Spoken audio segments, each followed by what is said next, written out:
గతంలో work from home ముఖ్యమంత్రిన work from home ముఖ్యమంత్రి కాస్త ఈ రోజున వర్క్ ఫ్రమ్ బెంగళూరు శాసనసభ్యుడిగా తయారయ్యాడు. శాసనసభకు వచ్చి మీరు మాట్లాడాలి కదా ప్రజల సమస్యలపైన. ఆ బాధ్యత లేదా మీకు? దేనికోసం చెప్పండి. మేము కష్టపడి ఈ రోజున ఆర్థిక ఇబ్బందుల్లో కూడా ప్రతి కార్యక్రమం నెట్టుకుంటూ ప్రజల్లోకి వెళ్తుంటే సివిల్ సప్లైస్ కార్పొరేషనే ఈరోజు 41 కోట్ల రూపాయలు అప్పులు చేసి మీరు వెళ్ళిపోయారు. ఏ విధంగా మీరు ఈ ఆర్థిక వ్యవస్థని ఇంత దుర్మార్గంగా ఇబ్బంది పెట్టారో ప్రజలందరూ కూడా చూశారు. కూటమి ప్రభుత్వం నుంచి మేము మాటిస్తున్నాం, వచ్చే 2 నెలల్లోనే 100% మా సూపర్ 6లో మేము ఇచ్చిన వాగ్దానాలు నిలబెట్టుకుంటాం. మేము అందించాల్సిన సహాయం, భరోసా ఎక్కడ కూడా పొరపాటు చేయం. ముఖ్యమంత్రి గారు, గౌరవ ఉప ముఖ్యమంత్రి గారు పదే పదే చెప్తూ వస్తున్నారు, అన్నదాత సుఖీభవ అనే కార్యక్రమం ఖచ్చితంగా మేము రైతులను ఆదుకుంటాం.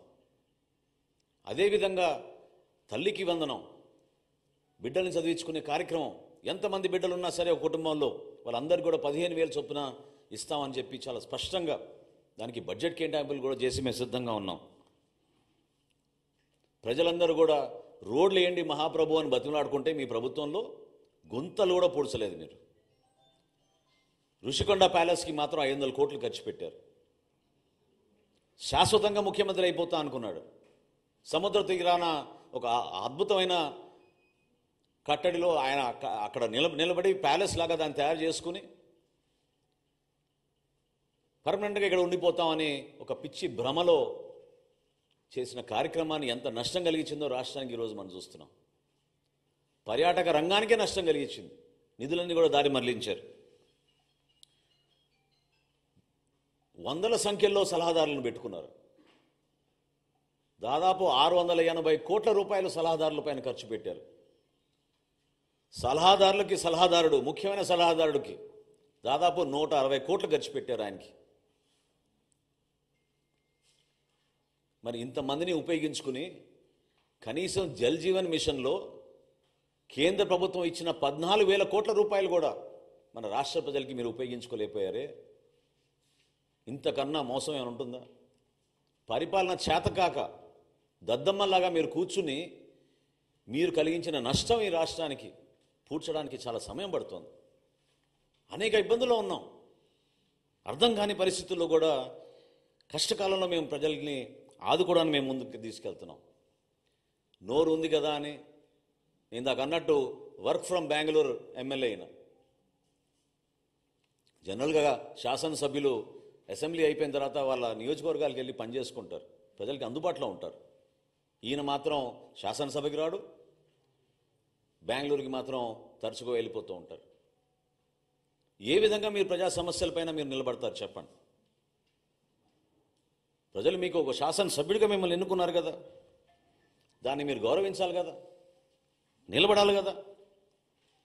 ఇవన్నీ విస్మరించి కేవలం ఇట్లా ప్రెస్ మీట్లు పెట్టి మీ క్రిమినల్ మైండ్, అంటే నేను అనేది ఈ రోజున పవన్ కళ్యాణ్ గారిని ప్రత్యేకంగా టార్గెట్ చేయాల్సిన అవసరం దేనికోసం వచ్చిందంటే తన రాజకీయ ప్రస్థానంలో ఈ విధంగా ఆయన ముందుకెళ్తూ ఉంటాడు. ఒక క్రిమినల్ మైండ్. మేము కూడా అనొచ్చు కదా, నువ్వు కోడి కత్తికి ఎక్కువ గొడ్డలికి తక్కువ అని. ఏ విధంగా బాబాయ్ హత్య జరిగిందో అందరికీ తెలుసు కదా. ఇది పద్ధత? ప్రజాస్వామ్యంలో మీరందరూ కూడా ప్రత్యేకంగా ఒక పద్ధతి ప్రకారంగా మాట్లాడుకోవడం అలవాటు చేసుకోవాలి. గౌరవ ముఖ్యమంత్రి గారిని, ఆయనకున్న అనుభవం, ఆయనకున్న పరిచయాలు, ఈరోజు భారతదేశంలో ఆయన కష్టపడి జాతికి అంకితం చేసిన అమరావతిని, పోలవరంని, విశాఖపట్నం స్టీల్ ప్లాంట్ని పూర్తిగా మీరు విధ్వంసం పాలు చేస్తే ఏ విధంగా కేంద్రానికి వెళ్ళి అక్కడ ఉన్న భారతీయ జనతా పార్టీ నాయకుల్ని, నరేంద్ర మోడీ గారిని, ఇతర నాయకుల్ని, ఆయన పవన్ కళ్యాణ్ గారు కలిసి రాష్ట్రాన్ని నిధులు తీసుకొస్తున్నారు.